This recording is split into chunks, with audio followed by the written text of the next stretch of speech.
Imagine paying for first class, walking confidently to your seat, and fastening your belt, only to be told you don't belong.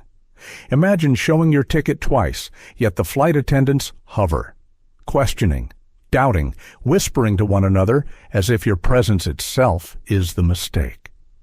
What do? Do you quietly move to economy to avoid the stares? Do you argue until your voice breaks? Or do you choose another path? On one ordinary night, aboard a Skyreach flight bound for Dallas, Dr. Adrian Rhodes, a black CEO known for his calm strength, faced that very question. Within minutes, humiliation spread through the cabin, whispers turned to recordings, and the countdown to his removal began. But instead of breaking, Adrian acted with a quiet precision that stunned everyone watching. What happened next didn't just stop one flight. It stopped an entire airline in its tracks. How can one man sitting in 3C bring a billion-dollar company to its knees? What power did he hold in his hands, and what message did he deliver to the world that night? Stay with us as we unfold this gripping, true-to-life drama. And before we begin, don't forget to like this video, share it with someone who needs to hear it, and subscribe to Silent Defenders so you never miss the stories others try to bury. The sliding glass doors of Boston Logan International opened with a soft hiss, spilling a rush of chilled autumn air into the terminal. Travelers poured through the wide entryway with rolling suitcases, hot cups of coffee, and the kind of brisk determination that only airports could summon. Some were chasing deadlines, some were chasing reunions, some were simply chasing escape. Dr. Adrian Rhodes walked among them at a measured pace, his stride steady, unhurried. He carried a single leather case, compact and worn, bearing the scuffs of 1,000 business trips. His navy suit was tailored with quiet precision, its lines crisp but not ostentatious. His tie, a muted burgundy, matched the deliberate calm he projected. On the surface, he was just another passenger bound for Dallas, but Adrian had lived long enough to know that surfaces deceived. His mind tracked every detail, the flicker of eyes that lingered a little longer on his skin, the subtle lift of brows from strangers who glanced at his boarding pass as though needing to reassure themselves he belonged in the premium line. These were micro moments, easy to dismiss, but they formed a familiar script he had been forced to memorize since childhood. At the Skyreach Airlines counter, the agent scanned his digital boarding pass. The machine chirped green. Without looking up, she murmured, "Gate B-22 boarding now." Adrian offered a polite nod and stepped away. He joined the short queue for first class, his case balanced neatly at his side. For a moment, he let himself believe it would be simple. He had paid confirmed and reserved seat 3C weeks ago. He had earned this seat not through luck, but through decades of relentless work, sacrifices that most would never see. The gate opened, and the line began to move. Adrian entered the narrow jet bridge, its metal ribs humming faintly as passengers pulled luggage across ridged flooring. The air smelled of oil and recycled ventilation, a reminder that he was crossing into a space where strangers would live together, suspended above the earth for hours. Inside the cabin, warm amber lighting softened the space. Leather seats gleamed with a citrus polish. The low murmur of boarding filled the air belts clicking, jackets sliding from shoulders, wheels being lifted into overhead bins. A stewardess in a pressed Navy uniform greeted him with the practiced smile of hospitality, but her eyes flicked down at his pass as if seeking assurance, and then back up again. Adrian slipped into 3C. He slid his case under the seat, fastened his belt, and exhaled. The chair's generous width pressed against his shoulders like a reminder that he had carved out this small comfort. He let his eyes close briefly, then reopened them, cataloging the faces around him. Across the aisle, A teenager with oversized headphones already dangled a phone upright, whispering into a live stream. 2 rows ahead, a businessman in a charcoal tie adjusted his cufflinks as though the world were watching. In the very first row, an elderly woman with silver hair carefully tucked a handbag at her feet, her expression serene but watchful. It was ordinary, in that way that airports are ordinary strangers stacked together, each carrying hidden stories. Yet beneath that surface, Adrian felt a faint tightening in his chest, an instinct he could never quite shake, the subtle reminder that belonging here was never given freely, only contested. From the forward galley, a tall woman with dark hair pulled tight approached. Her stride was purposeful, her authority radiating through her posture. The badge pinned to her jacket read, Helena Park, Cabin Chief. She stopped at Adrian's row, her clipboard tucked under her arm. "Sir," she said, voice firm but polite. "May I see your boarding document again?" Adrian raised his brows, but handed it over without hesitation.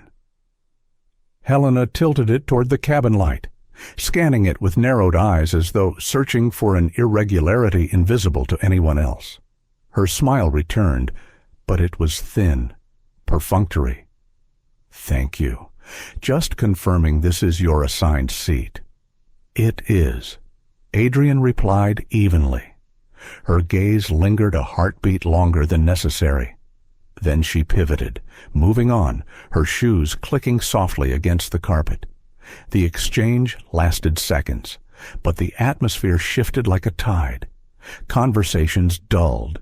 A man 2 rows ahead cast a glance backward, then quickly forward again, pretending not to notice. Adrian leaned back, folding his hands calmly in his lap. He recognized the pattern. He had seen it in restaurants, in boardrooms, at hotel desks. A challenge framed as procedure, a courtesy masking exclusion. He did not fidget, he did not react. He observed, a memory stirred unbidden. He was 12 years old again, standing outside the iron gates of a country club his father's colleague had taken him to. The chlorine tang of the pool had been sharp in his nose, but sharper still were the words. "Not everyone belongs here," delivered softly, as though that gentleness would blunt their cruelty. The sting of that moment had never left him.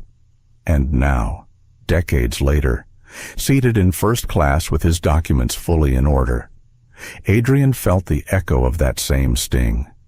He inhaled slowly, exhaled, and waited.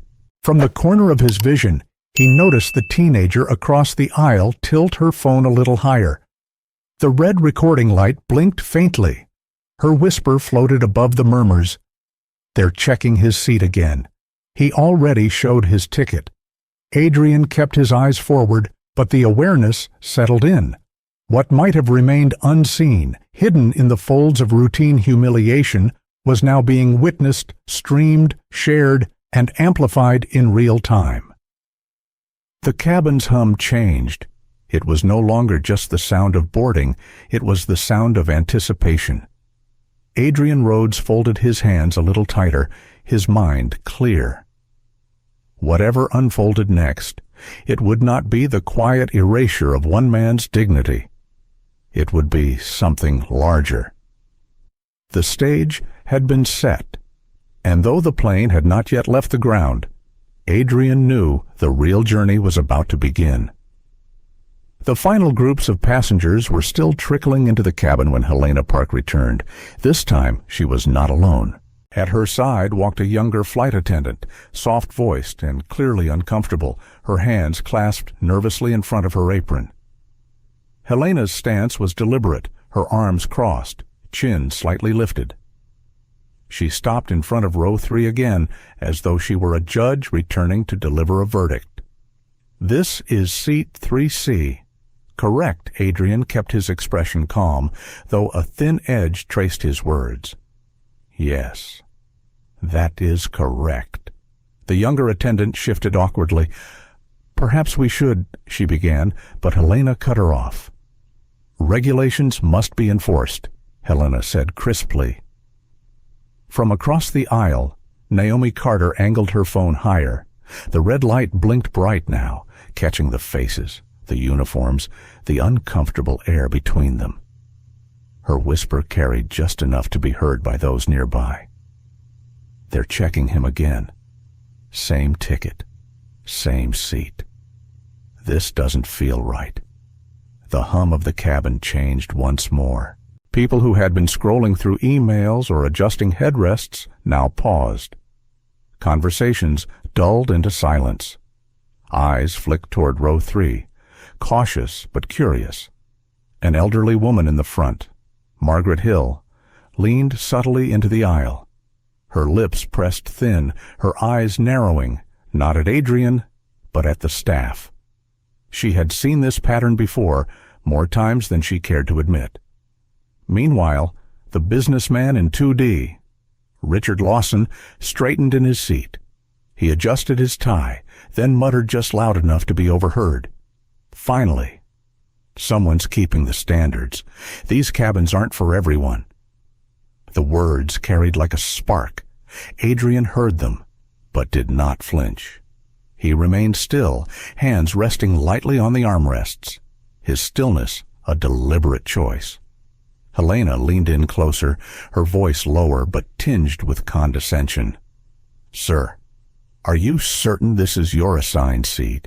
Adrian's eyes lifted to meet hers. "Quite certain."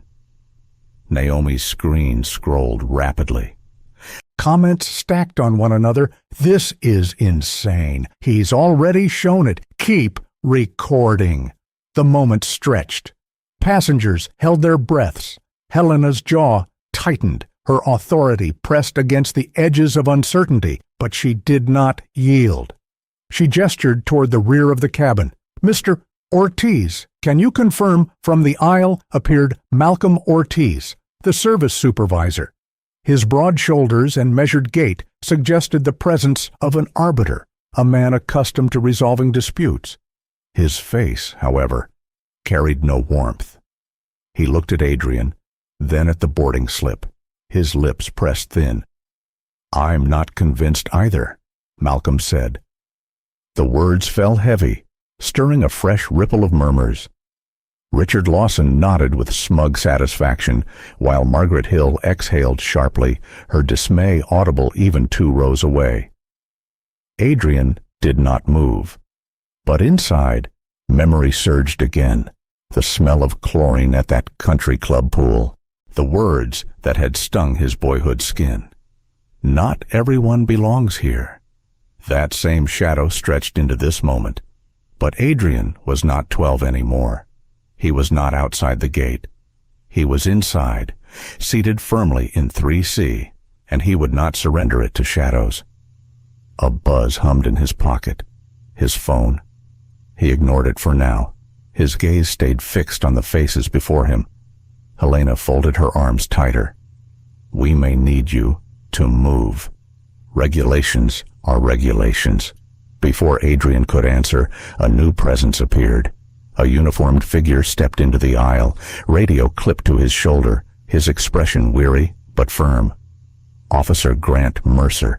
His voice was flat, rehearsed, stripped of nuance. "Sir," he said, tone official, "you have 60 seconds to comply, or we will escort you out." Gasps stirred through the cabin. Some passengers shifted uneasily. Others pulled out phones to record.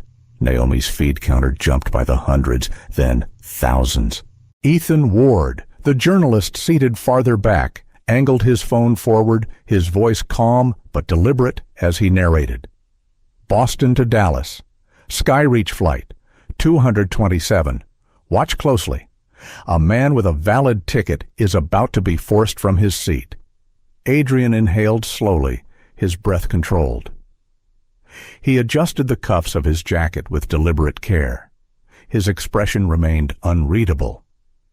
He did not look at Helena, nor at Malcolm, nor even at the officer now counting softly. 60. 59. He looked at the aisle itself, the narrow corridor that had become an arena. conversation ceased entirely. The captain's voice over the intercom droned instructions for departure, but no one was listening.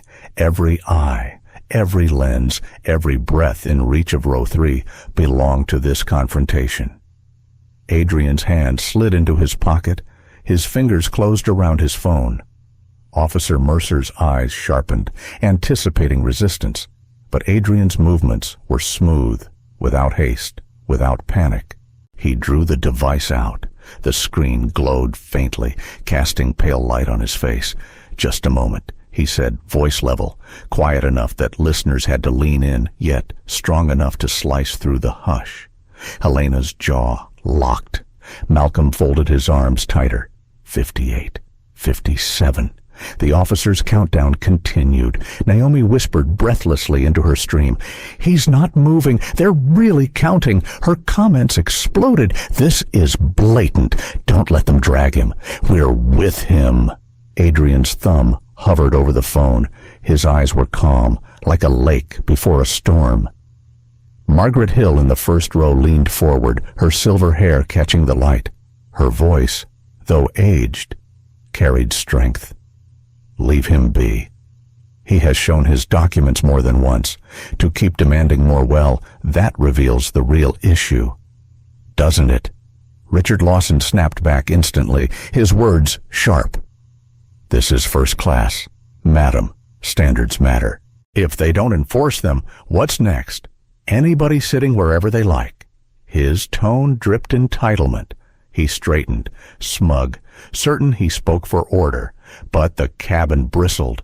From row 4B, a young mother, Jasmine Lee, cradling her infant, spoke up, voice trembling yet steady. "No, this isn't about rules. We've all watched.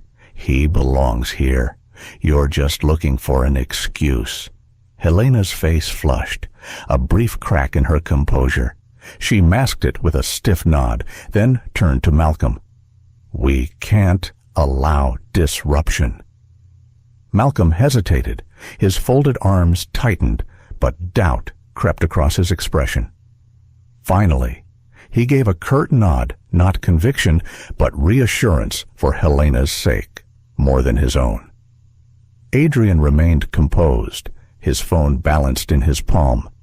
He tapped the edge of the device once, setting it lightly on the armrest. The faint glow illuminated his platinum membership card, tucked discreetly beneath. Naomi's lens caught it, though Helena seemed too focused to notice. Officer Mercer pressed his earpiece, listening to chatter buzzing in his radio. His brows furrowed. Something in the dispatcher's tone made him hesitate. The rhythm of his countdown faltered. 53, 52. Passengers sensed the shift. Whispers spread. Richard Lawson scoffed again, his voice sharp.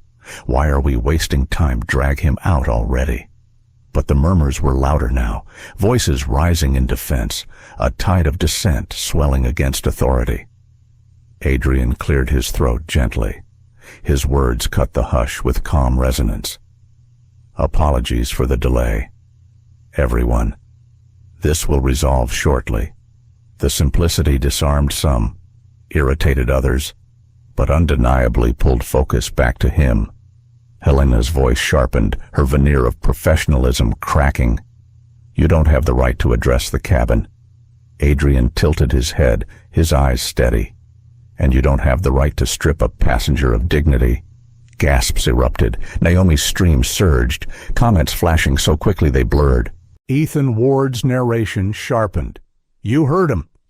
That's not protest. That's declaration." The officer's radio crackled louder. Words slipped through. Fragments not meant for passengers' ears. Delays. System alerts. Irregularities. Mercer's posture stiffened. He glanced back toward the cockpit, then at Helena. For the first time, his certainty faltered. The standoff deepened. Phones tilted higher. Hearts beat faster. The stage of Skyreach 227 had shifted from inconvenience to crucible. And Adrian Rhodes, still seated in 3C, remained unshaken. his calm presence pressing against the cabin like a force no uniform, no badge, no clipboard could silence. The tension inside the cabin was a living thing now. It pulsed through the recycled air, vibrating in the nervous tapping of shoes, the tight grips on armrests, the sharp intakes of breath. The officer's countdown ticked on, though unevenly now, as if even he felt the weight of what he was enforcing. Helena Park stood rigid, clipboard clutched like a shield, her jaw locked in stubborn defiance. Malcolm Ortiz hovered beside her, arms folded, but his eyes betrayed the fracture lines forming inside him. Adrian Rhodes had not moved except to rest his phone against the armrest. Its glow illuminated the platinum card tucked beneath, a silent reminder that he belonged here as much as anyone. His gaze was steady, his voice calm when he finally broke the silence. "Enough," he said, the single word carrying sharper authority than any shout. The cabin hushed even deeper. Naomi Carter's stream tilted in closer, her hand trembling with adrenaline. Her audience surged past 30,000 comments, firing faster than she could read them. Ethan Ward's narration became a whisper but carried clearly to his microphone. "This is it. He's about to make his move." Adrian tapped his phone screen, slid his thumb across, and lifted it to his ear. The first ring was never finished. A voice answered instantly, crisp, professional, as though waiting for this exact call. "Road Systems Command, authorization, please." Adrian's tone did not waver. "Red code, 17. Execute." Helena blinked. Malcolm stiffened. Officer Mercer froze mid-count.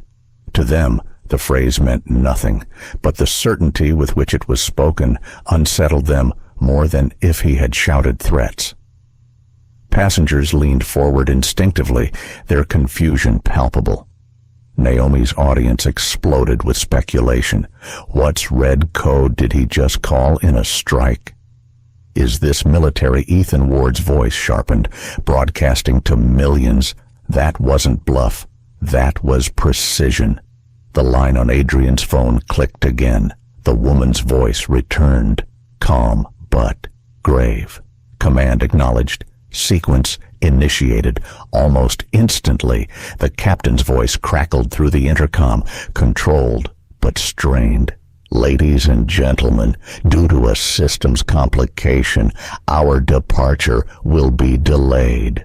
Please remain seated until further notice." Gasps and murmurs swept through the rows. Richard Lawson, the smug businessman in 2D, twisted in his seat. "What is this? I have connections in Dallas. I won't sit here." While his voice faltered as Officer Mercer's radio buzzed violently with urgent chatter. Words slipped out over the static. Ground stop. Terminals unresponsive. All flights affected. Mercer's eyes widened fractionally before he masked them again. He backed a step away from Adrian without realizing it, as though the man in 3C had become untouchable. Helena felt the ground shifting beneath her heels. She had prepared herself for arguments, for anger, even for resistance she could categorize neatly as disorderly. But this was control wrested from her hands without force, without raised voice, with nothing more than a code spoken into a phone. Naomi whispered breathlessly. He shut something down. He really did. Her screen counter surged again, cresting 50,000, the comments blurring with shock and awe. Adrian lowered the phone and set it carefully back on the armrest. His movements were precise, calm, deliberate, as though he were in a boardroom rather than a cabin about to erupt. Margaret Hill leaned forward from 1A, her silver hair gleaming in the overhead lights. Her voice carried softly but firmly. "You're not just another passenger, are you?" Adrian inclined his head slightly, not as confirmation, but as acknowledgement. He turned his gaze toward Richard Lawson, who was fuming in his seat. "What you call inconvenience," Adrian said evenly. "Others call a reckoning." Richard sputtered. but his bluster felt suddenly small against the backdrop of murmurs and gasps. The captain's voice returned, heavier this time. Attention passengers, Skyreach operations are experiencing a temporary ground hold. We appreciate your patience. The edge in his tone betrayed a tension no script could disguise. Phones lit the cabin like scattered stars. Some passengers scrambled to text loved ones only to find connections sluggish, networks jammed. Others simply stared at Adrian, their disbelief shifting into something like awe. Ethan Ward leaned closer to his microphone. You just watched it. A single call, and an airline stopped breathing. This is not coincidence. This is leverage. Helena's fingers twitched around her clipboard. She wanted to demand explanations, to reassert control, but something in Adrian's demeanor told her pressing further would unravel her far more than him. She glanced at Malcolm for reinforcement, but he avoided her eyes. The internal phone near the galley chimed suddenly, its shrill ring slicing through the murmurs. Helena startled. Her hand shook as she lifted it, exchanged a few clipped words, then turned back toward Adrian. Her face had drained of color. Mr. Rhodes, she said, her voice unsteady. There's a call for you. The entire row stiffened. A passenger receiving a direct call through the aircraft system was unheard of. Helena extended the handset like it was a fragile relic. Adrian accepted it with calm fingers and brought it to his ear. His voice was even, carrying just enough volume that those nearby could hear. This is Rhodes. The reply thundered even though it was only one man's voice. Gregory Vaughn, chief executive of Skyreach Airlines. His tone was tight, clipped, carrying the weight of someone whose empire was suddenly fragile. Adrian, it's Vaughn. I assume you know what's happening right now.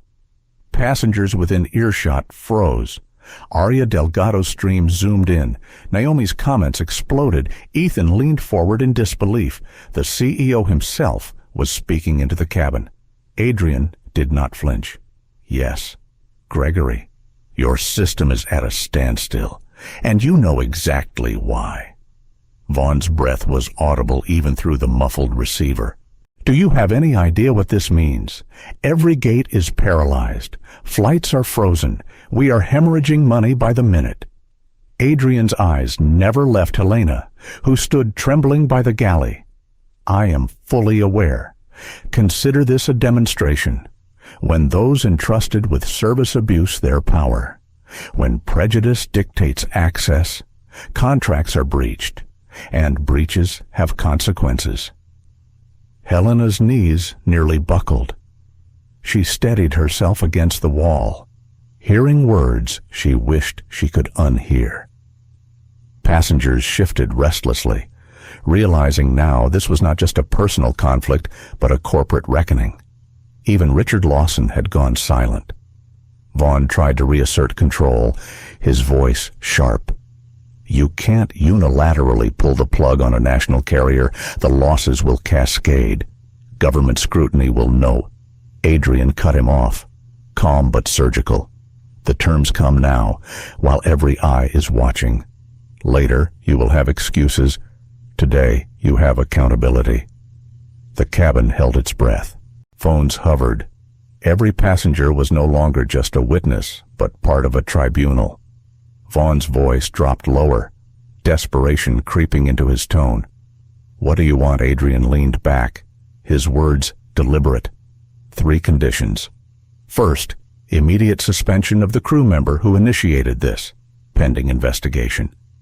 Second, mandatory training for all staff, not a video, but education measured by results. Third, an independent reporting line for discrimination beyond your bureaucracy's reach. Gasps rippled. Heads turned instinctively toward Helena. She stood pale and silent, the weight of every passenger's gaze burning her. Vaughn exhaled harshly. And if we don't comply, Adrian opened his laptop, the glow lighting his calm face. On the screen Words sharp as a blade appeared: termination of service agreement. He pressed a key, turning the screen slightly so those nearby could glimpse the language. Then your airline has less than a month to replace its booking infrastructure. You and I both know that's impossible without bleeding billions. The air inside the cabin shifted like pressure before a storm. Ethan Ward's commentary sliced clear. There it is. He controls the backbone of their reservations. He isn't threatening. He's stating fact. Gregory Vaughn faltered. Background noise poured through the line. Voices shouting, papers rustling, the chaos of a war room unraveling. His reply was hoarse. You'll have the agreement. Within the hour? Adrian inclined his head slightly. Good, but remember, this is not victory. This is your test. Whether your company changes or collapses is entirely in your hands. The line went silent a moment. Then Vaughn's voice returned subdued. It will be done. Adrian lowered the handset and placed it gently back on the cradle. The click of its return was louder than it should have been. For a moment, silence ruled. Then passengers began clapping softly, uncertainly at first, then more firmly. The applause was not raucous, but reverent, as though they knew they were not just applauding a man, but a turning point. Adrian lifted a hand slightly, enough to still the sound. His voice was calm, almost quiet, but carried to every ear. Do not mistake this for triumph. It is only the beginning. What matters is whether they learn. If they don't, then this was only theater. And I have no interest in theater. Every passenger absorbed the words like stone absorbing weight. Ethan Ward whispered into his microphone. He is not playing to the gallery. He is using the stage to change the script. Naomi's phone shook as she whispered into her stream. He forced the CEO to terms right here, while we all sat watching. The storm Adrian had unleashed was no longer confined to Skyreach 227. It was already echoing far beyond the fuselage, and every soul in that cabin knew they were part of something that would not be forgotten. The applause faded into a tense, thoughtful quiet. What had just unfolded was unlike anything most passengers had ever seen. They had come expecting a flight, a routine crossing of states. Instead, they had stumbled into a reckoning suspended 30,000 feet above the earth. Adrian Rhodes sat as though he had done nothing remarkable, his phone resting in his hand, his expression composed. His breathing was even, his posture calm, but there was a gravity around him now that no one could ignore. The cabin felt less like a vessel of travel and more like a courtroom. Helena Park remained near the galley, her clipboard dangling uselessly at her side. For years she had lived by procedure, by the security of checklists and the shield of regulations. Yet in this moment her authority felt paper-thin. She glanced at Malcolm Ortiz, hoping for reinforcement, but his eyes were lowered, fixed on the carpet. He folded his arms, but the gesture felt more like self-defense than command. Richard Lawson could not stay silent. His voice pierced the hush, brittle and indignant. This is outrageous.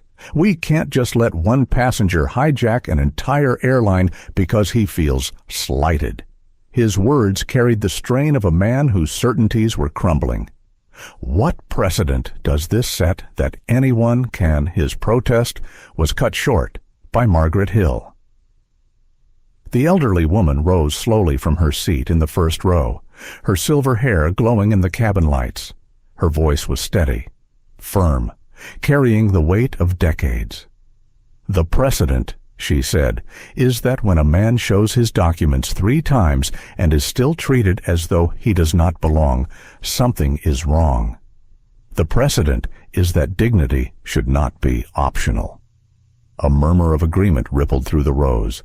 Jasmine Lee, the young mother cradling her infant, spoke next, her voice soft but unwavering. I watched him do everything right. He was polite. He complied, and still, they tried to remove him. If it can happen to him, it can happen to anyone. Richard's face flushed red, but his arguments faltered. The tide of the cabin had turned against him. Naomi Carter's phone captured every word, her viewers firing comments faster than she could read them. This is history. She's right. Witnesses matter. Ethan Ward adjusted his mic, his voice crisp as he narrated. The cabin has become a tribunal. Voices once silent are now speaking. A businessman's protest is drowned by the testimony of those who have seen too much. Helena finally moved, stepping forward with effort. Her face was pale, her composure cracked. She looked directly at Adrian, her voice trembling. I may have misjudged. I didn't mean. She stopped, swallowing hard, her throat tightening. I was enforcing procedure. I never intended to humiliate you. Adrian studied her, his eyes calm but piercing. For a long moment he said nothing, and the silence itself became an answer. Then he spoke, his voice low but firm, every word deliberate. Intent does not erase outcome. You may not have meant humiliation, but that does not make it vanish. What matters is not what you intended, but what was done. Helena lowered her gaze. The weight of his words pressed into her chest. For the first time in years, she felt stripped of the uniform's authority. She was simply a person, fallible, exposed. Adrian turned then, addressing not Helena, but the cabin. His voice carried evenly, steady as stone. This was never about a seat. Seats can be reassigned, schedules rebooked. This is about what happens when dignity is treated as negotiable, when systems designed to serve instead become weapons of exclusion. Every passenger listened. Even Officer Grant Mercer, still stationed awkwardly in the aisle, found himself unable to look away. Adrian's words continued, measured but resonant. Some of you may believe this was overreach, that I pulled too much weight, that one phone call should not be able to halt an airline. Perhaps you're right. But ask yourself, what does it take for the voiceless to be heard? If a man with resources must leverage the backbone of a corporation simply to claim the seat he paid for, what chance does the ordinary traveler have? The questions hung heavy in the recycled air. Naomi's chat scrolled in frantic agreement. Ethan whispered, he isn't just speaking to them, he's speaking to the country. Richard Lawson slumped back into his seat, his protest shriveled. Helena stood silent, her eyes glistening with the weight of realization. Malcolm exhaled slowly, as though the truth he had been avoiding had finally pressed itself upon him. Adrian leaned back, his tone softening, though the strength beneath it remained. This is not revenge. I am not here to humiliate anyone. Reform is the goal, not retribution. But reform cannot begin until accountability is faced, and accountability cannot hide behind intent. Margaret Hill nodded slowly. Her lips pressed tight in agreement. Jasmine adjusted her infant, whispering softly as though to herself, yes, reform, not revenge. The captain's voice returned over the intercom, his tone steadier now. Ladies and gentlemen, Skyreach operations are working with us to resolve the matter. Thank you for your patience. His words were formal, but there was a subtle shift respect where before there had been only distance. Naomi lowered her phone briefly, her face flushed with awe.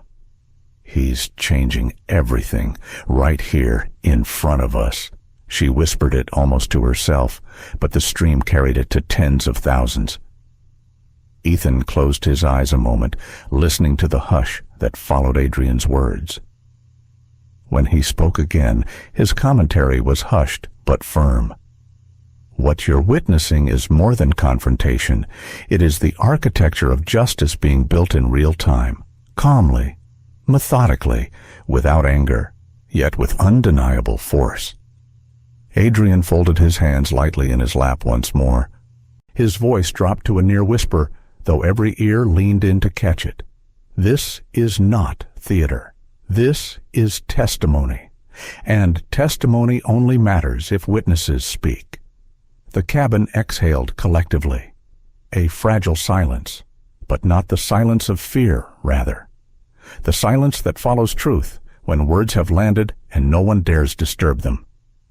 Helena shifted again, her voice low, almost inaudible. What do I do now? Adrian's gaze softened, but his reply was steady. You learn, you change, and then you teach others not to repeat what you did. That is the only redemption available. Her throat tightened. She nodded faintly, though shame burned hot on her cheeks. Malcolm finally looked up, his arms uncrossing. His voice was hoarse, but honest. He's right. We should have known better. Richard muttered something under his breath, but it was lost in the swell of agreement from others.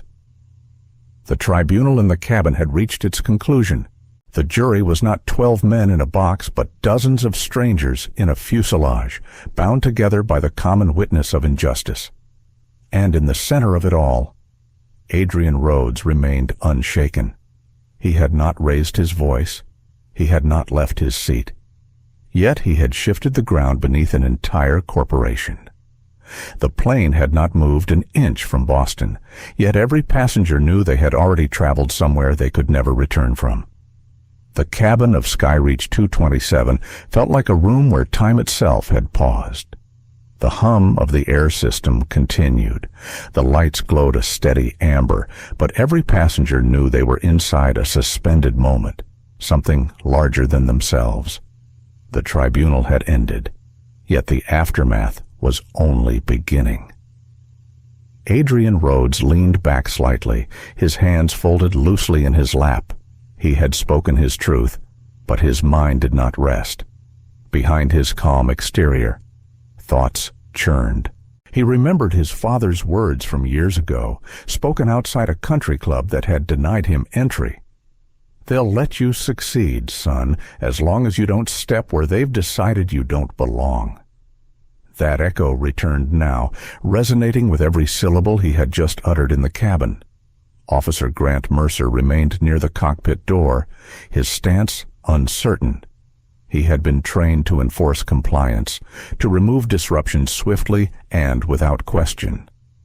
Yet what he had witnessed unsettled him. The passenger in 3A had not been unruly.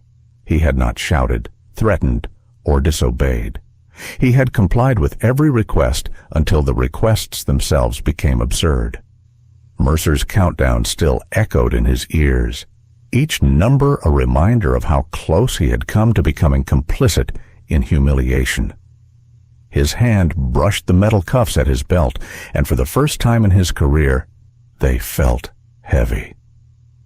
Helena Park had retreated to the galley, her hands gripping the counter.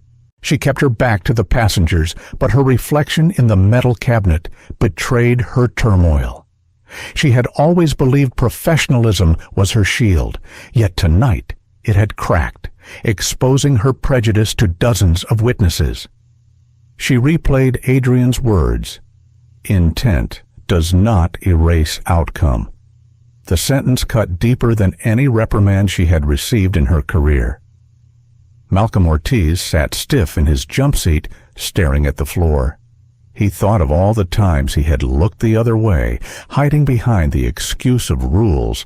He knew now that his silence had been more damaging than confrontation.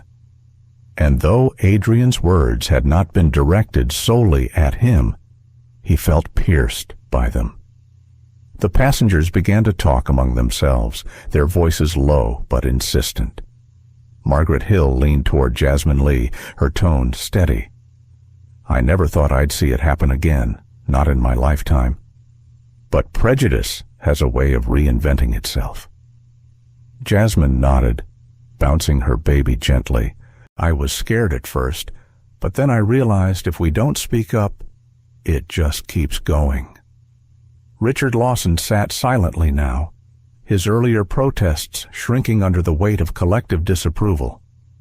He fiddled with his cufflinks, avoiding the eyes of those around him. The businessman who once spoke with certainty now looked small, diminished. Naomi Carter lifted her phone again, her live stream audience climbing into 6 figures. She whispered into the lens, "It's quiet now, but don't mistake it for over." He shut them down without raising his voice. "I think this is just the beginning." Comments poured across her screen. "He's brilliant. This will go viral.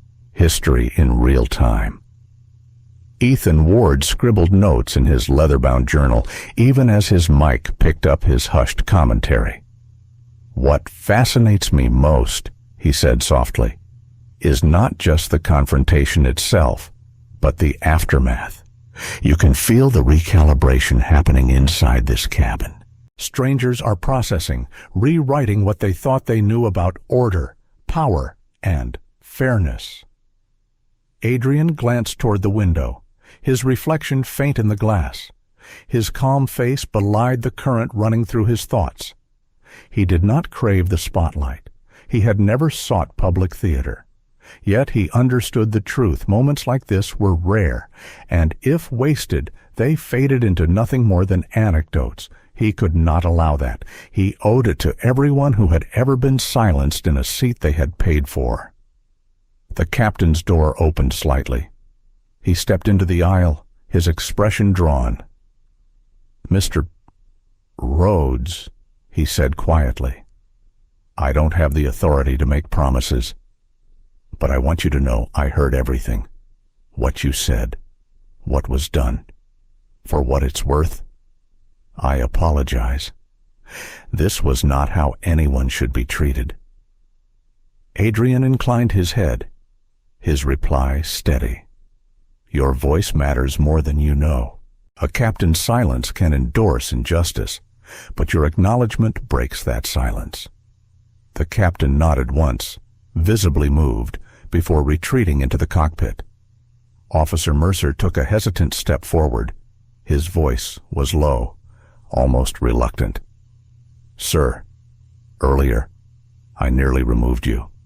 I followed procedure because that's what I've been taught. But seeing what's happened, I realize procedure isn't always right. I wanted to say, I'm sorry."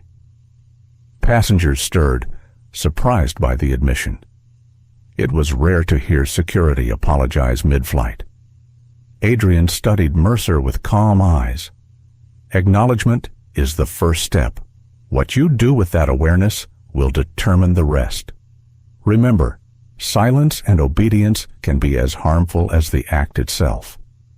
Mercer nodded, the words cutting deeper than any reprimand he had ever received from a superior. Helena emerged slowly from the galley, her face pale but resolute. Her voice trembled, yet she forced herself to speak. "I don't expect forgiveness tonight, but I can promise this: I won't forget what happened here, and I won't allow myself to hide behind procedure again." The cabin was silent, listening. Adrian gave a single nod. "Then begin with that. Acknowledge, learn, and change." The atmosphere shifted again.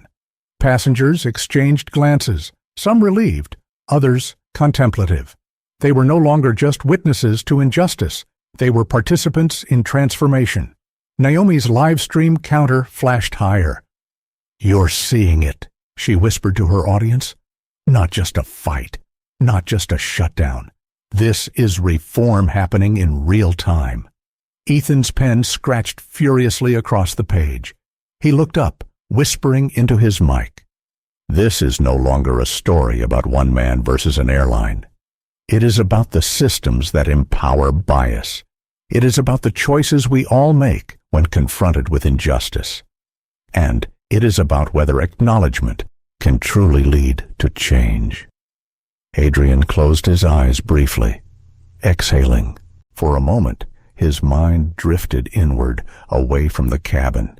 He thought of his daughter, age 9, who had once asked him why people stared at them in certain restaurants.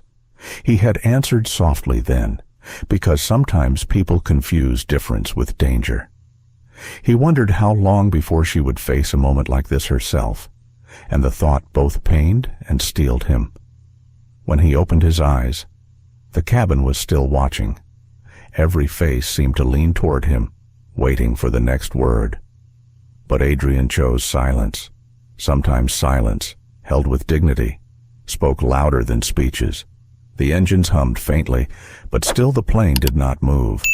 The airline systems remained suspended, their heartbeat halted by the code he had activated. Outside, the ground crew waited for instructions, while inside, an invisible court of conscience weighed its verdict. Helena took her seat at last, her hands folded tightly in her lap. Malcolm exhaled, his voice breaking the silence. "We should have stopped before it reached this point," Adrian replied softly. "Yes. But acknowledgement means you still can stop it from happening again." The tribunal had ended, but its aftershocks spread through the fuselage like tremors. Each passenger carried their own reflections, their own realizations.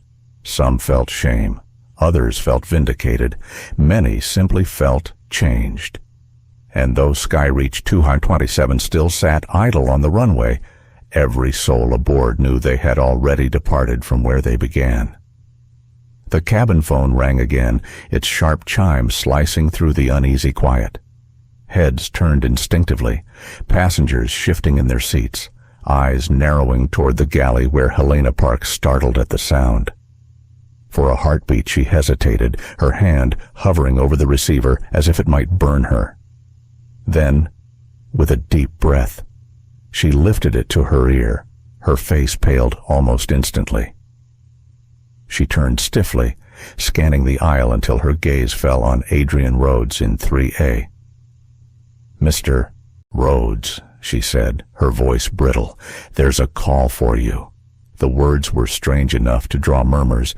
A passenger receiving a direct call through the plane's internal line. That was unheard of. Phones connected to crew, to cockpit, to ground, never to passengers. Yet Helena walked down the aisle, each step heavier than the last, and handed Adrian the receiver as though it were a sacred object. Adrian accepted it calmly, resting the cord against his palm, pressing the handset to his ear.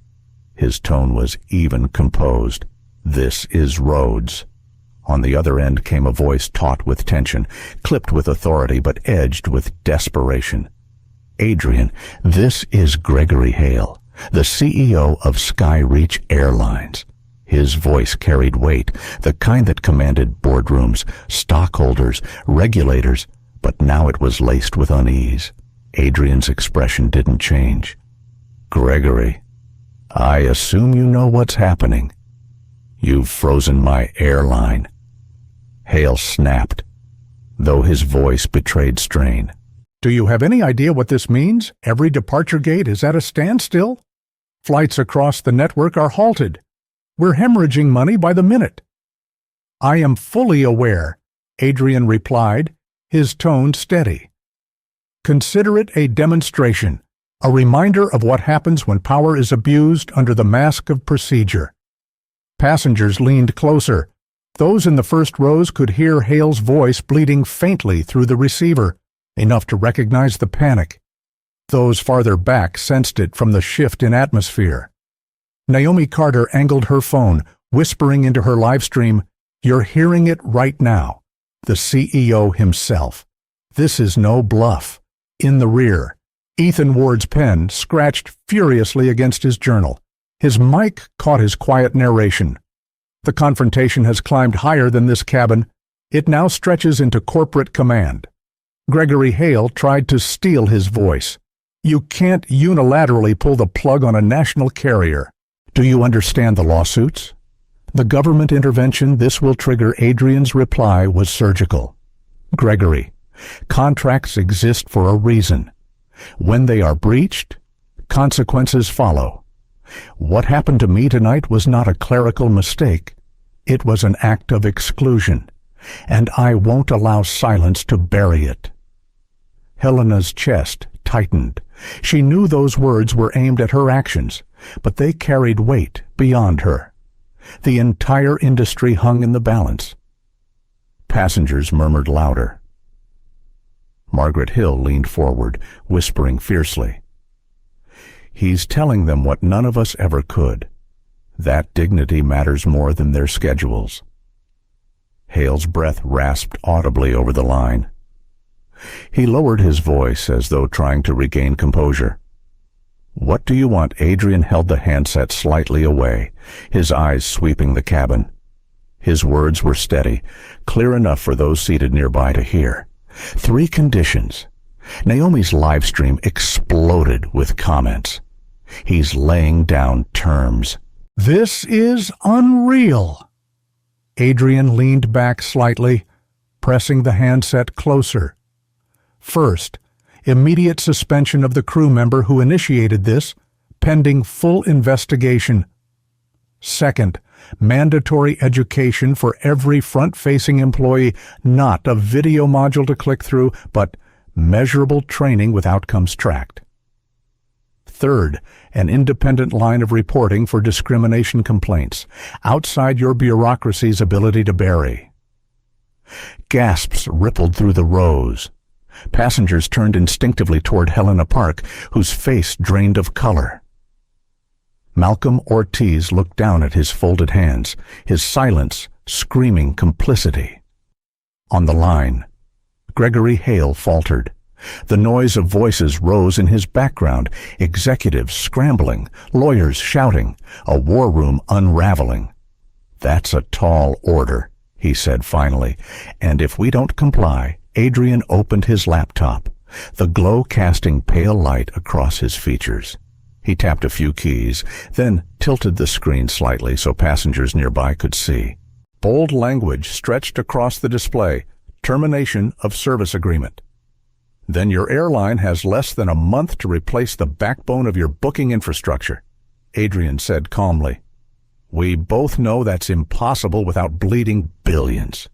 Compliance is not a choice.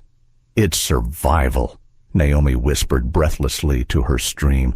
"Oh my God, he owns the system they run on. He's not threatening. He's just stating fact." Ethan leaned closer into his mic. There it is, the hammer. He is not simply a wronged passenger. He is the architect of the system keeping this airline alive.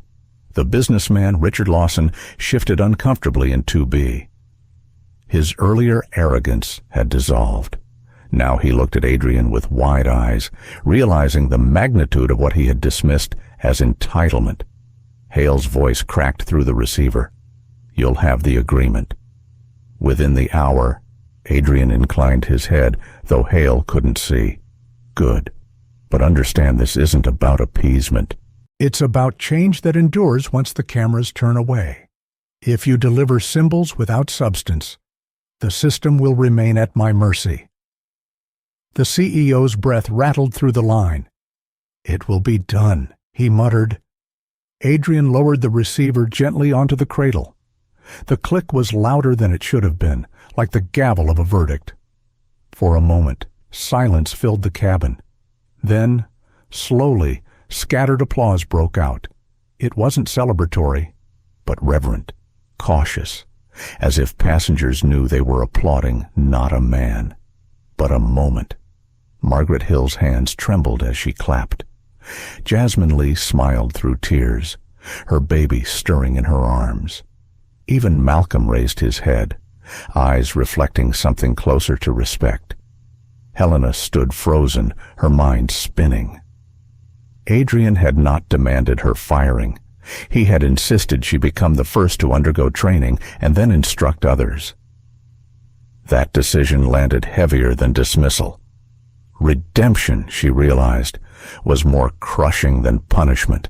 Naomi whispered into her phone. He just dictated terms to the CEO. Lev, right here in the cabin. This isn't just a flight delay. This is history. Ethan scribbled one final note, his voice measured as he spoke into his recorder. We've watched power redistribute itself tonight, not with shouting, not with force, but with calm precision. The passenger in 3A has turned humiliation into a lever for systemic reform, and we are all witnesses. Adrian folded his laptop closed, resting his hands lightly on the tray table.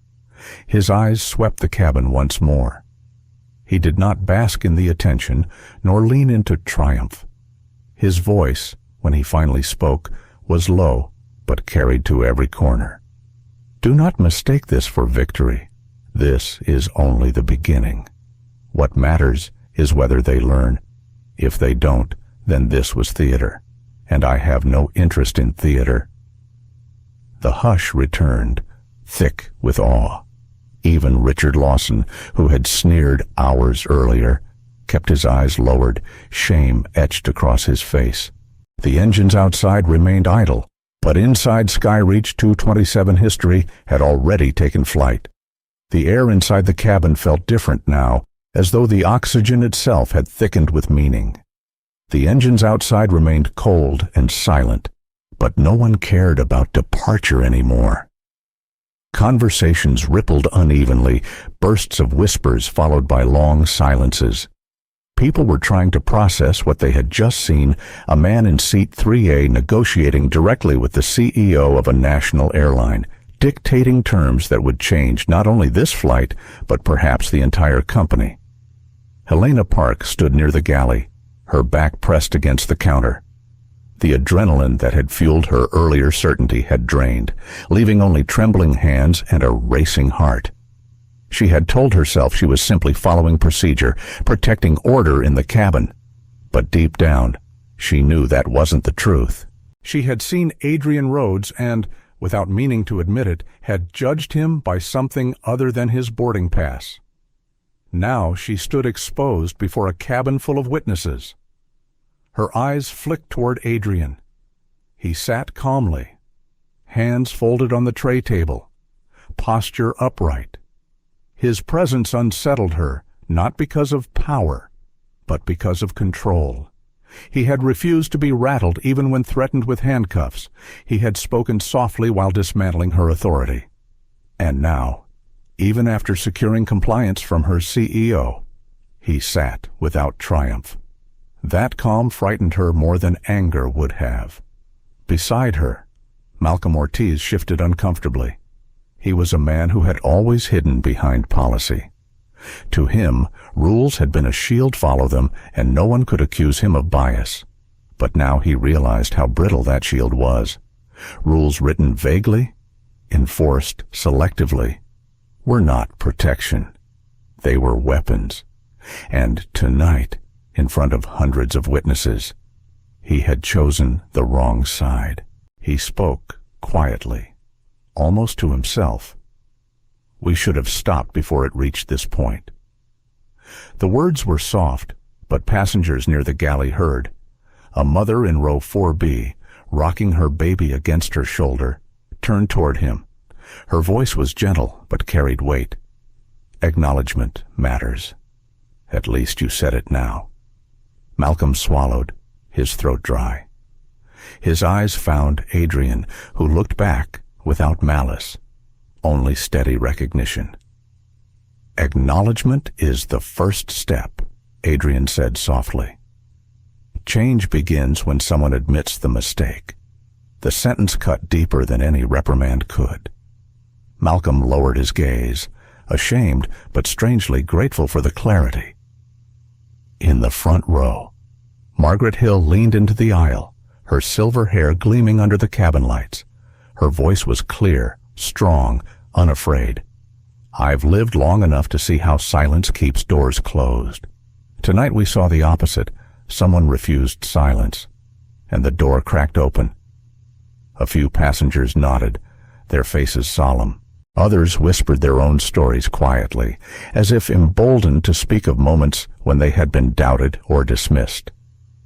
Naomi Carter lowered her phone for the first time since the ordeal began.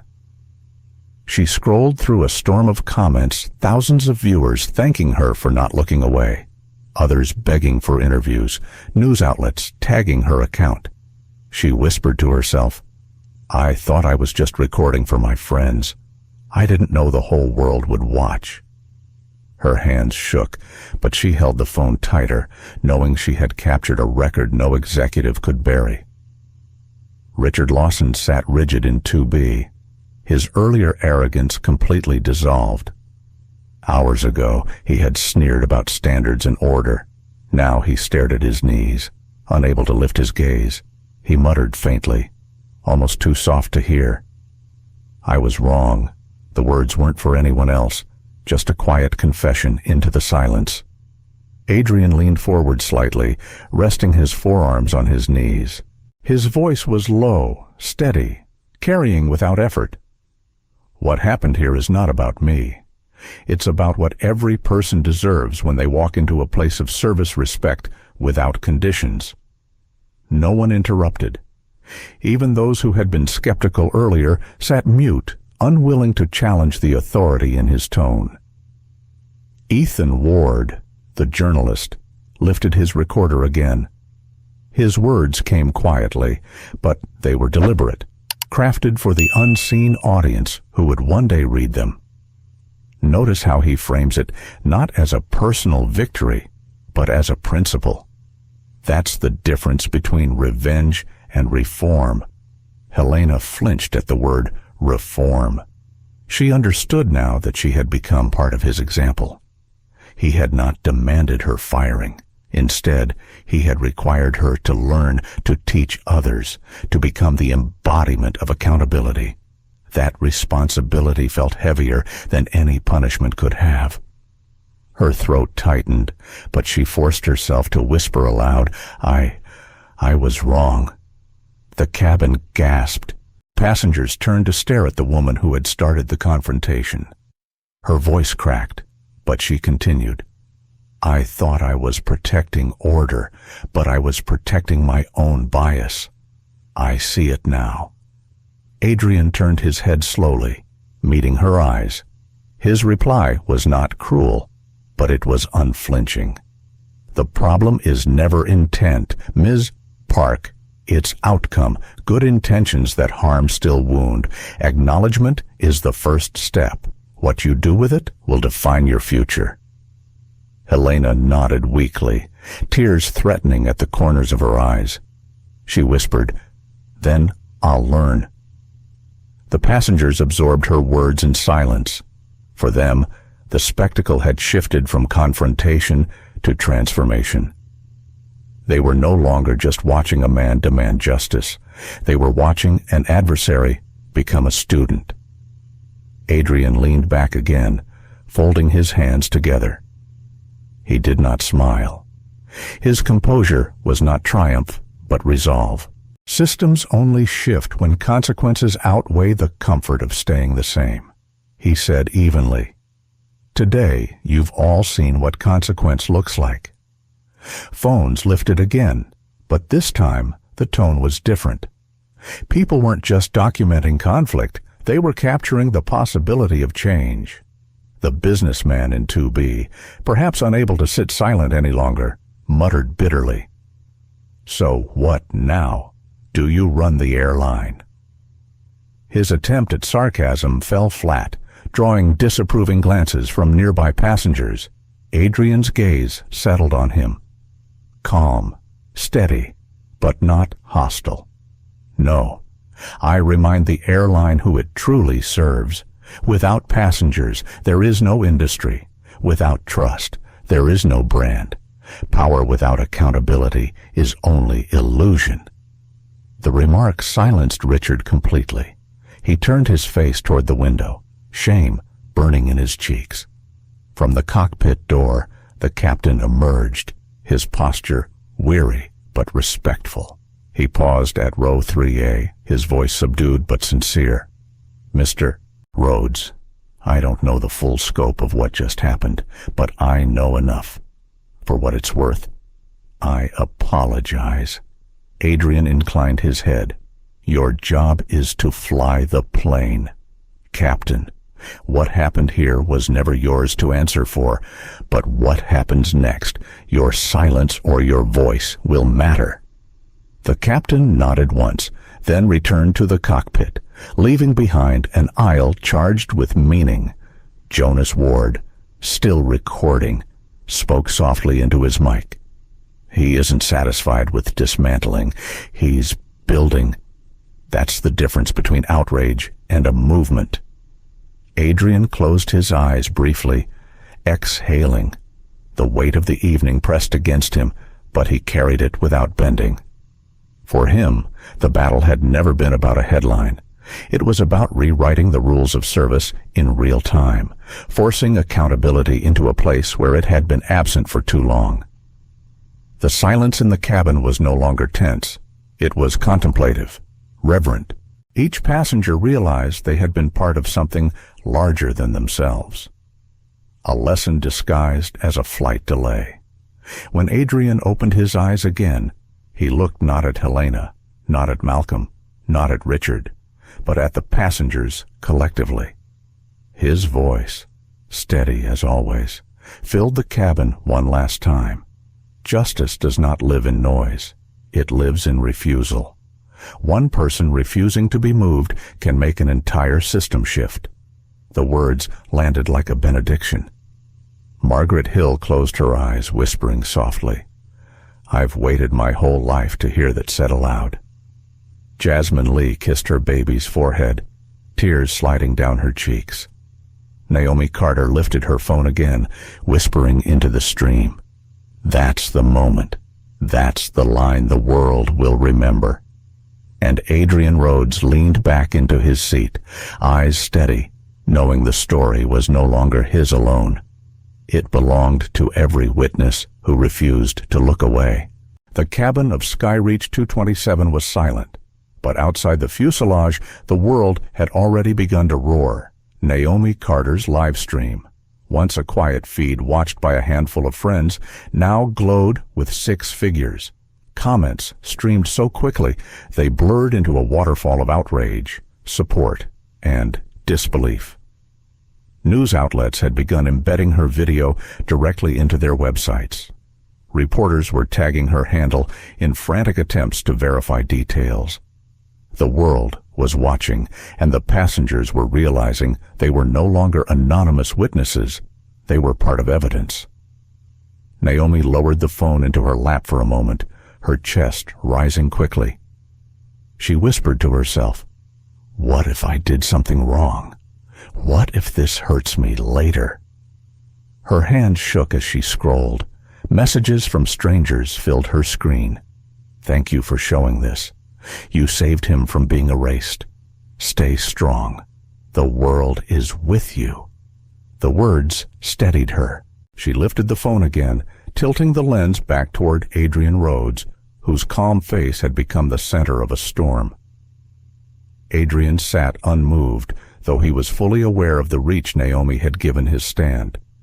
He had not planned for this to become global theater. His goal had been simple: to refuse humiliation and to force accountability. Yet he knew the truth. Leverage grows when the right witness amplifies it. Now that amplification was beyond anything he could control.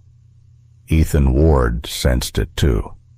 He scribbled furiously into his journal, capturing not just words, but the pulse of the moment. Into his microphone he said softly, "We are no longer passengers bound for Dallas. We are actors on a stage none of us auditioned for, and the curtain has been lifted not just here, but across the country." Margaret Hill nodded quietly, though the comment hadn't been directed at her. She leaned toward Jasmine Lee and whispered, "I've seen marches, court cases, protests, but this A-plane cabin as a courtroom, no one could have imagined it." Jasmine clutched her infant tighter. "I want my son to grow up in a world where people don't have to fight just to sit where they belong." Helena Park sat rigid, staring at her folded hands. Every fiber of her body wanted to retreat, to hide, to find a corner where no one could see her shame. But she couldn't, not anymore. She heard the clicks of cameras, saw the gleam of phones catching every flicker of her expression. She understood now that her mistake wasn't a private misstep. It had become a symbol, and symbols carried consequences. Malcolm Ortiz remained in his jump seat, his mind restless. He remembered training sessions he had signed off on over the years, quick seminars about customer service, compliance checklists, nothing that had ever asked him to confront his own biases. He saw the flaw clearly now. Training that never reached the heart produced staff that never changed. And tonight, he was the proof. Richard Lawson shifted uneasily in his seat, aware of eyes darting toward him. Earlier, he had been loud, eager to enforce boundaries. Now he shrank under the realization that he too was part of the narrative Naomi was broadcasting to the world. He muttered, "I'll be on 100 phones tomorrow if this goes public." His voice was bitter, but beneath the bitterness was fear. Adrian finally broke the silence, his voice calm but resonant. "You should all know something. The power I used tonight, it came with a cost. Contracts like the one I built for this airline don't give me leverage without consequences. If I had pressed harder, I could have collapsed more than their booking system, but that would hurt not just executives, it would hurt staff, families, ordinary people with no say in these decisions." The passengers leaned in. His words weren't defensive. They were explanation, almost confession. "I carry that weight," Adrian continued, "because leverage isn't just a weapon, it's responsibility, and responsibility demands restraint. Remember that when you think power solves everything, it only solves what it has the discipline not to destroy." The cabin hushed deeper. Naomi's audience erupted online. He's not just powerful, he's responsible. This is leadership. This is how you hold power without letting it poison you.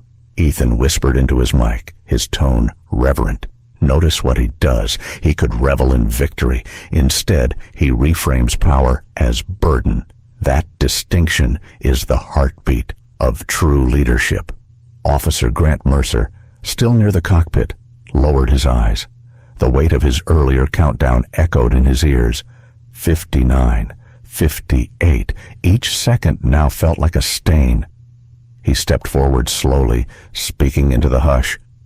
"Mr. Rhodes, I nearly made the wrong choice. If you hadn't held firm, I'd have dragged you out. And if Naomi hadn't streamed it, maybe no one would have believed you. I'll carry that with me." Adrian looked at him steadily. "Then carry it forward. Use it to stop the next injustice before it needs an audience." Mercer nodded once, a promise forming silently between them. The captain's voice returned over the intercom. "Ladies and gentlemen, we're coordinating with ground operations. We don't yet have clearance to depart. Please remain seated." His tone was composed, but passengers caught the strain beneath it. Everyone understood what wasn't said. The airline was scrambling. In corporate offices miles away, executives were huddled in conference calls, scrambling to draft the documents Adrian had demanded. Lawyers argued over liability, PR teams debated statements, and through it all, Gregory Hale's voice thundered, demanding that compliance be immediate. The entire weight of the airline bent toward one demand from a single passenger. Naomi turned her camera back to herself. Her voice trembled, but she spoke with conviction. "For everyone watching, you need to understand, we didn't just see a man defend himself. We saw the system blink. We saw accountability forced into the open. And if it can happen here, maybe it can happen everywhere." Her chat exploded with encouragement. Ethan scribbled one final line, "Witnesses matter most when they refuse to look away." Helena pressed her palms together tightly, her thoughts racing. She thought of the staff under her supervision, the policies she had enforced, the countless times she had told herself she was being neutral. But neutrality, she saw now, had always tilted one way. And neutrality had led her here, into the harshest light she had ever faced. She whispered under her breath, almost a prayer, "Let me do better. Let me not waste this." Adrian closed his eyes for a moment, inhaling deeply. Fatigue pressed against his shoulders. Leverage was not light. It weighed on him like stone. But he carried it with the steadiness of a man who had long ago accepted that the path to change was paved with burdens.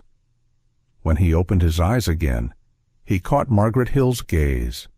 She smiled faintly, as if to say she understood.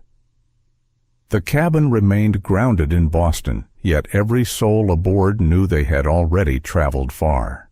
Their stories were now woven into a narrative larger than any of them had expected, and outside, the world waited breathlessly for what would happen next. The hum of the aircraft's ventilation filled the cabin with a steady background drone, but it could not mask the tension that clung to every seat. The passengers on Skyreach 227 had witnessed the impossible. Already a man halt an airline with a few measured commands. Yet what was about to unfold would carry even heavier weight. Verbal demands could be dismissed later as exaggeration. Written agreements could not. Adrian Rhodes sat in his wide leather seat, hands folded loosely, gaze calm. His laptop rested on the tray table before him, its screen black for the moment. He waited not with impatience, but with the quiet certainty of someone who understood that the next move did not belong to him. It belonged to Skyreach itself. Officer Grant Mercer remained near the cockpit door, his posture stiff but changed. He no longer looked like an enforcer waiting for a signal. He looked like a man watching history bend, uncertain of how to tell his children later that he once stood at the edge of a mistake. Naomi Carter's live stream still rolled. The audience counter surged well past 500,000 now. Messages scrolled across the bottom of her screen faster than she could read them. Some were frantic with excitement, others angry, many reverent. Don't stop recording. This is our proof. History in row 3A. Ethan Ward leaned forward in his seat, speaking softly into his recorder. The verbal is giving way to the written. For centuries, power has been contested in courts, in legislatures, in battlefields. Tonight, it is in an airplane aisle. The pen, or the keystroke, remains the instrument of permanence. The cabin phone chimed sharply. Helena Parks startled at the sound, her hand hovering before she lifted the receiver. She listened briefly, then turned toward Adrian, her face pale, her throat dry. They want to speak with you again. Her voice cracked slightly, betraying the fear that still clung to her. Passengers leaned forward, hungry to hear what would follow. Adrian accepted the receiver with calm precision. This is Rhodes. Gregory Hale's voice crackled through, clipped and strained. Andrew, it's Hale again. Legal has reviewed your conditions. I'll be blunt, they're not thrilled, but they understand the reality. We'll draft a written commitment now. You'll have it in minutes. Adrian spoke evenly, as though this outcome had always been inevitable. Good. Ensure the language includes 3 points. Suspension of staff pending investigation. Comprehensive, measurable training for all public-facing employees. And an independent reporting line for complaints, external from your corporate structure. Hale exhaled, the sound harsh against the receiver. It will be done. But Rhodes, you've placed us in an impossible position. Every passenger on this flight is a witness. The press is circling. If you force us to publish this agreement, it becomes precedent. That, Adrian replied calmly, is the point. Precedent is the only shield against repetition. Helena passed him his laptop. The screen came alive in a glow that lit his face. A document appeared within moments, transmitted directly from Skyreach headquarters. Lines of legal text stretched across it, dense with formality, yet unmistakable in its concessions. Passengers near him craned discreetly to glimpse the words. Margaret Hill's silver head tilted slightly, her lips pressed tight. Jasmine Lee leaned forward, her baby sleeping against her chest, whispering to herself, "Please let it be real." Adrian scrolled carefully, eyes moving with precision. He was not merely reading for content, but for weight. Each clause needed teeth, not loopholes. Each promise needed a measure, not just a gesture. After several minutes, he set his fingers on the keyboard, typing small adjustments. Naomi lifted her phone higher, catching the reflection of the text in the glow. Comments screamed across her feed. He's editing the contract live. This isn't theater. It's a negotiation on record. Skyreach just folded. Richard Lawson groaned quietly in 2B, sinking deeper into his seat. The earlier smugness that had coated his words was gone. He muttered under his breath, "This is going to haunt Wall Street. They'll call it the Rhodes Clause." His voice carried just enough for nearby passengers to hear, earning him sharp looks from Margaret and others. Adrian finished typing, then pressed enter. The cursor blinked at the bottom of the document. "Send this back to your counsel," he instructed into the phone. "Have Hale sign electronically, here, beneath the final clause." The cabin waited in suffocating silence. 5 minutes passed. Then, the laptop chimed again. A new document appeared. At the bottom, the digital signature read, Gregory T. Hale, Chief Executive Officer, Skyreach Airlines. Adrian leaned back, the faintest nod of acknowledgement crossing his face. It's done. The words rippled through the cabin like a wave, first whispers, then audible gasps. Some passengers clapped softly, uncertain whether applause was appropriate in a moment that felt more like a verdict than a victory. Naomi's stream counter soared again, her voice trembling. "You're seeing it with me. It's signed. It's official." He just forced a Fortune 500 airline to change policy mid-flight. Ethan Ward pressed his recorder closer. Remember this date. Tonight, policy was not written in a boardroom, but in seat 3A. And every one of us became witness to the birth of precedent. Helena lowered into her jump seat, her face flushed with heat and shame. She knew now that every face in the cabin connected her directly to the humiliation that had begun this ordeal. Yet Andrew's decision not to demand her firing, but her retraining, weighed heavier than dismissal could have. She whispered under her breath, "I will not waste this." Malcolm Ortiz finally spoke, his voice low but clear. "Mr. Rhodes, I should have stopped it before it went this far. I didn't, and that failure is mine to own." Adrian turned toward him slowly, his tone steady. "Acknowledgement matters, Mr. Ortiz. Mistakes become anchors only when we refuse to face them. Now you have a choice to let this define you or to use it to transform." Malcolm lowered his eyes, swallowing hard. "Then I will transform." Officer Mercer shifted closer, his radio buzzing faintly. "Headquarters confirmed. Sir, ground operations nationwide are clearing flights again. They're implementing a staggered restart. This cabin may still be delayed, but the system's heart is beating once more." Adrian inclined his head. "Good. That means no one outside this aircraft pays the price for what happened here. Change must never come at the expense of those who had no part in causing harm." Margaret Hill, who had watched silently, finally spoke aloud, her voice carrying an aged authority. "You didn't just win a seat, young man. You reclaimed the dignity of everyone who has ever been told they didn't belong. Don't underestimate what that means." Her words drew quiet nods from several passengers. Even Richard Lawson looked away, unable to meet her eyes. Naomi's stream captured every second. Her audience, now nearing 1 million, flooded with comments. "This will be studied in schools. We'll call it the Rhodes Precedent. Never forget seat 3A." Adrian closed his laptop carefully, folding his hands again. He looked around the cabin, his eyes calm but unyielding. "Remember this," he said softly, yet his voice carried clearly. Justice is not theater. It is discipline. It is consequence. It is opportunity for those willing to change. Tonight, Skyreach faced consequence. What follows will decide whether it also finds opportunity.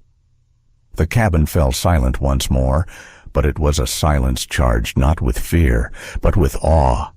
Each passenger knew instinctively they had been part of something far larger than a disrupted boarding procedure. They had seen power bend, accountability forced, and dignity restored, not in a courtroom or a legislature, but in the narrow aisle of a commercial jet. As the engines outside hummed faintly, signaling the return of clearance, Ethan whispered into his recorder one final line for the night. We boarded a flight to Dallas.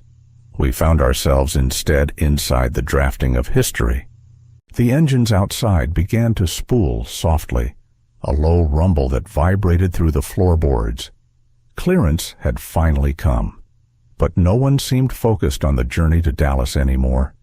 Every mind in that cabin was still circling the events that had transformed an ordinary flight into a tribunal. Adrian Rhodes sat still, his hands resting loosely on the closed laptop in front of him. His face revealed no triumph, no outward satisfaction, but behind his calm eyes, thoughts turned like gears.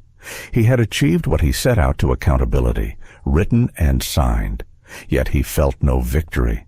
Victory was hollow when it came at the cost of exposing how fragile dignity could be.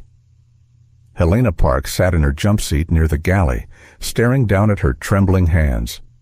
She had been humiliated before a cabin full of strangers. The old Helena, the one who relied on authority as armor, might have resented Adrian for dismantling her in public.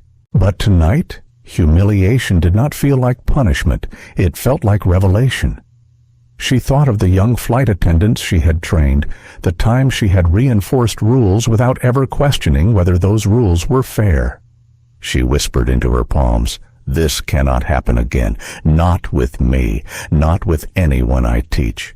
Malcolm Ortiz sat across from her, his head bowed. He remembered every moment of silence, every chance he had to intervene, every time he had chosen to fold his arms instead.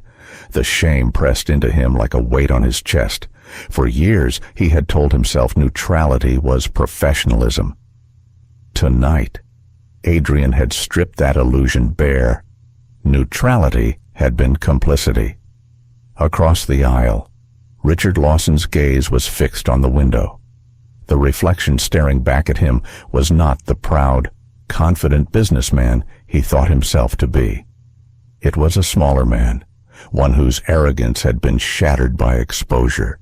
He remembered the words he had spoken earlier. These cabins aren't for everyone. They now echoed back like a curse. He swallowed hard, realizing how quickly a moment of entitlement could calcify into legacy.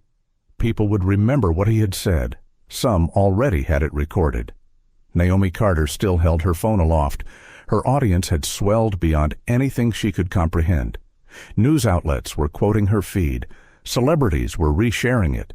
Hashtags with Adrian's name trended worldwide. She whispered into her microphone, "I never thought I'd be part of something like this. But I think maybe this is why I was here tonight." Her hand trembled, not just from adrenaline, but from the recognition that she was no longer a bystander.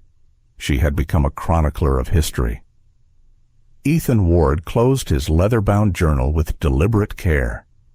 He leaned back in his seat, eyes closed for a moment, before speaking softly into his recorder. We live in an age where truth can vanish as quickly as it arrives. Tonight, truth was not erased. It was broadcast, written, signed. The world will argue over the meaning of this night, but it cannot argue that it happened. Adrian finally spoke, his voice calm but carrying across the cabin. Each of you is part of this story now. You did not choose it, but history rarely waits for permission. What you do with the memory of tonight will matter as much as what I did with my leverage. Margaret Hill lifted her chin, her silver hair catching the dim light. Her voice was steady, almost maternal. "I will tell my grandchildren that I saw a man remind the world what dignity means. And I will tell them it is never too late to speak when silence would wound." Jasmine Lee clutched her baby closer. Tears shimmered in her eyes. "I'll tell my son, when he's old enough, that I held him during a night when truth was defended, and that he deserves to grow up in a world where no one can take his place from him." The applause that followed was not loud. It was soft, reverent, like the quiet clapping in a church when a sermon lands deep. Even Richard Lawson, red-faced and ashamed, brought his hands together weakly. Helena raised her eyes for the first time in nearly an hour. Her voice cracked as she addressed the cabin. "I don't deserve your forgiveness, but I will earn your trust back not by asking for it, but by changing what I do when I leave this plane. That's the only promise I can make." Adrian turned toward her, his gaze steady. "Then start by listening. Dignity is not given by uniforms or titles. It is owed to every human being before they even step onto this aircraft." Helena nodded, the words striking her like stones. She whispered, "I hear you." The engines roared louder now, the plane inching forward toward the runway, but the passengers hardly noticed the motion. Their eyes remained on Adrian, their minds circling his words, their bodies carrying the tremors of what they had just witnessed. Ethan whispered again into his recorder, "The most remarkable part of tonight is not the leverage, it is the restraint. He could have destroyed them, but he chose instead to rebuild them. That decision is what history will remember." Naomi lowered her phone slightly, exhaustion pressing into her. She smiled faintly into the camera. "This isn't the end. It's the beginning. We'll see what they do with it." She ended the stream at last, the red light vanishing, leaving only the hum of the engines and the quiet pulse of thought in the cabin. Adrian leaned back, closing his eyes briefly. For a fleeting second, he allowed himself to feel the fatigue, the ache in his chest from carrying both the confrontation and its meaning. He thought of his daughter again, the way she had once asked why strangers looked at them differently in certain places. Tonight's events were not an answer, but perhaps they were a beginning. When he opened his eyes again, he looked not at Helena, not at Richard, not even at Naomi or Ethan, but at the passengers as a whole. "Remember this night," he said softly, "not because of me, but because you witnessed how systems shift, and when you are asked in your own lives to choose between silence and dignity, remember that one refusal can change everything." The words landed heavy. Some passengers nodded, others wiped quiet tears. All carried the weight of what they had seen. The plane turned slowly onto the runway, engines rising to a steady roar. For the first time since boarding, the cabin felt unified, not by destination, but by experience. They had been strangers hours ago. Now, they were witnesses to a precedent. As the aircraft began its roll, Adrian closed his eyes again. He did not smile. He did not sigh. He simply let the rumble of takeoff surround him, carrying not just a plane into the night sky, but the memory of accountability into a world that badly needed it. The aircraft leveled off smoothly, the seatbelt sign dimming with a soft chime. Flight 229 was finally in the air, but the cabin carried no sense of ordinary travel. The usual clink of glasses, the shuffle of seat adjustments, the small talk of strangers, none of it came. Instead, the silence was filled with something weightier, as though the altitude itself demanded reflection. Adrian Rhodes remained in his seat, his body upright, his gaze fixed on the horizon outside his window. Clouds drifted past in slow layers, a calm landscape masking the turbulence of the hours before. He breathed deeply, as though the cold air outside could seep through the pain and steady him. He thought of the call with Gregory Vaughn, of the CEO's voice stripped of its usual certainty. Adrian had heard desperation before, but this was different. It was the tremor of a man who realized his empire could crumble in minutes. That realization weighed on Adrian, not because he regretted wielding his leverage, but because he understood how easily such power could corrupt, how temptation whispered not toward justice, but toward domination. He asked himself the same question he had asked silently during the standoff. Had he crossed a line, his conscience offered no easy answer. He knew the crew had been wrong, that the humiliation inflicted upon him had been both unjust and systemic. But the memory of freezing an entire airline's network, it gnawed at him. Did I do this for justice, he wondered, or did I do this to prove I could? The quiet self-interrogation pressed deep. Adrian had always prided himself on discipline, on keeping his anger leashed. But tonight, he had seen how quickly restraint could harden into action when provoked. He whispered under his breath, barely audible even to himself, I must never let fury wear the mask of reform. Across the aisle, Helena Park watched him, though she tried to avert her eyes whenever he turned his head. For the first time since her training days, she felt like a student again. The arrogance of authority had fallen away. Now, she was simply a woman facing the wreckage of her choices.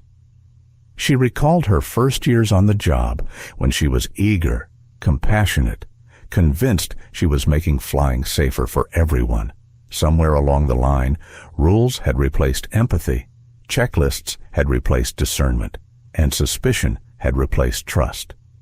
She remembered her mother's words once, spoken years ago. Power is easiest to abuse when you believe you're just doing your job. Helena pressed her palms together in her lap, a silent prayer that she had not learned that truth too late. Malcolm Ortiz sat stiff in his seat, unable to shake the image of himself standing silent as Helena pressed Adrian. He replayed it again and again the moment he crossed his arms, choosing the shield of neutrality. Shame burned in his chest. He had not insulted anyone directly, had not raised his voice, yet somehow his silence had cut deeper. He scribbled in the margins of a service manual tucked into his bag. Neutrality is betrayal. He underlined the words twice. Richard Lawson, once so proud in his tailored suit, shifted uncomfortably. He had built his life on boardrooms and contracts, on being the man whose voice carried weight in every meeting. Tonight, his voice had carried, but for the wrong reasons. He heard his earlier words. These cabins aren't for everyone echoing back with venom. He imagined his colleagues, his clients, his family watching Naomi's live stream replay. He imagined headlines with his name beneath them. His chest tightened with dread. But beneath the dread, a seed of something unexpected stirred. Guilt. Yes. But also a recognition that he had been given a rare chance to change. Few men were confronted with their ugliest reflections so publicly. Most carried their arrogance unchecked. He thought, perhaps for the first time in his life, maybe humiliation is the beginning of humility. Naomi Carter had finally lowered her phone. Her live stream had ended, but the notifications still exploded on her screen, hundreds per minute. Offers, interviews, praise it all flooded in. But Naomi didn't feel like a celebrity. She felt like someone who had stumbled into responsibility. She thought of the thousands of young people who would watch her shaky footage, who would point and say, that could be me holding the camera. It frightened her. The weight of witnesshood had become heavier than she expected. She whispered to the passenger beside her, I didn't just film a story tonight. I filmed a movement. The words frightened her, even as they excited her. Ethan Ward leaned forward in his seat, pen scratching furiously in his journal. He had filled 3 pages already, each sentence crafted with precision. But then He paused, staring at a blank line, tapping his pen against the paper. Do I capture the facts, he thought, or do I capture the feeling? Facts were easy the time of the call, the conditions of the contract, the CEO's capitulation. Feeling was harder, the tremor in Helena's voice, the tears in Jasmine's eyes, the awe in Margaret's tone. Ethan pressed his pen down and wrote in bold strokes, "History is not written by facts alone. It is written by the heartbeat of those who witness it." Margaret Hill rested back, eyes half closed, remembering her own youth. She had marched once, long ago, for civil rights in her city. She remembered the fear, the chants, the quiet courage of standing in the street when others told her to stay home. Seeing Adrian tonight brought those memories rushing back. She whispered softly to herself, "The faces change, the methods change, but the struggle never does." Jasmine Lee stroked her infant's hair, heart pounding slower now, but still heavy. She thought of the world her child would inherit. Would tonight change anything? Would the policies Adrian demanded truly reshape the culture of the airline? Or would they be buried in bureaucracy once the headlines faded? She pressed her lips against her son's forehead and whispered, "I'll fight for you. If he can fight for dignity with the world watching, I can fight for yours, quietly, every day." Officer Grant Mercer lingered near the cockpit door, arms folded, his radio silent now. He thought of the countdown he had delivered earlier, the cold authority in his voice. 60 seconds to comply, he had said, as if Adrian were nothing more than a stubborn passenger. The shame of it coiled in his gut. He knew he had followed protocol. He also knew he had nearly handcuffed a man who had done nothing wrong. The realization sickened him. He muttered quietly, "Never again. Not like that. Not on my watch." Adrian remained silent, lost in thought. He imagined his daughter again, remembered the way she had once told him she was tired of being asked whether she really belonged at her school's science club. He thought of his father's lessons, how the man had told him that dignity is both shield and sword. Tonight, Adrian had wielded it as both. But he worried. Would she understand what he had done as justice, or would she see it as vengeance? He whispered to himself, may she inherit the courage without the burden. The cabin lights dimmed, casting a softer glow. Passengers shifted in their seats, some closing their eyes, others staring quietly ahead. But no one truly slept.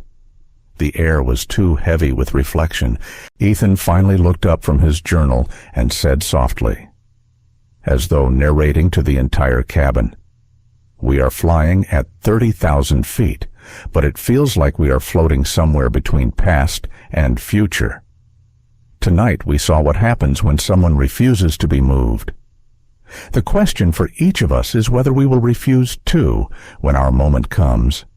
No one answered him, but no one dismissed his words either. They lingered in the air, a final layer of reflection woven into the silence of the cabin. Adrian leaned back, his eyes closing again, his mind steadying at last. He knew this story would live beyond him. But in this moment, high above the clouds, he allowed himself a rare thought of peace. Justice was not finished, but for tonight, it had spoken. The captain's voice cut through the dim hush of the cabin. "Ladies and gentlemen, we've begun our descent into Dallas-Fort Worth. Please fasten your seatbelts and prepare for landing." The usual announcement, yet it carried a different weight tonight.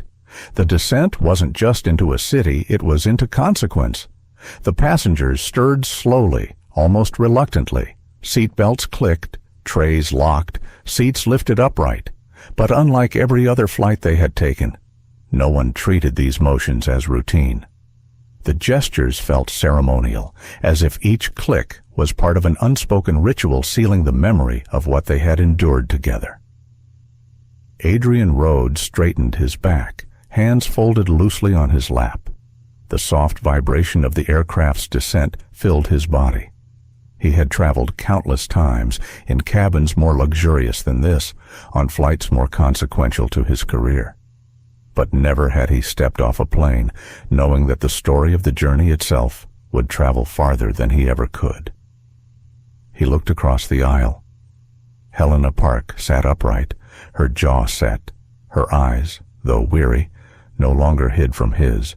She held his gaze for a beat, then inclined her head slightly, a silent acknowledgement, not of forgiveness asked, but of accountability accepted.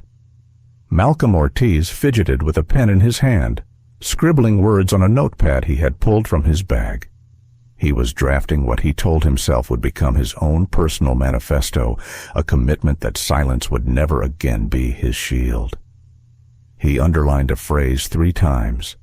Leadership begins with voice. Richard Lawson remained rigid, his face pale. He hadn't spoken in over an hour. The weight of his earlier arrogance sat heavy on him, heavier than the descent. He knew when the wheels touched down. His name would travel faster than the plane itself, carried on Naomi's stream and Ethan's words. His reputation might not survive this flight, but for the first time, he wondered if perhaps that wasn't punishment, but rebirth. Naomi Carter cradled her phone, notifications still flooding in though her stream was off. She scrolled through headlines, passenger forces, Skyreach Reform Live, the road's precedent. Live stream, at 30,000 feet sparks corporate reckoning. She whispered, almost to herself, I was just going to Dallas. How did I end up here? But a quiet pride steadied her hands. She had been more than a passenger. She had been a witness who refused to look away. Ethan Ward leaned against the window, scribbling final notes. He had already chosen his headline, Justice at Altitude. He paused, pen resting against the paper, then added a line beneath it. History is not where you expect it. Sometimes it boards at gate B22. Margaret Hill closed her eyes, lips moving in silent prayer. For decades she had prayed for moments like this, for dignity to stand, for justice to speak. Tonight, at last, she had witnessed both. Jasmine Lee kissed her infant's forehead as the child stirred, restless with the descent. Someday, she whispered to him, you'll know you were here when history was written in a cabin. The landing gear groaned as it extended. The rumble echoed through the fuselage, and the plane shook slightly with the force of gravity reclaiming it. The runway lights flickered into view through the windows, streaks of white guiding the aircraft home. Adrian inhaled deeply, steadying himself. He knew the cameras would swarm the gate, that the airline would scramble to control the narrative. But he also knew the truth. The narrative was no longer theirs to control.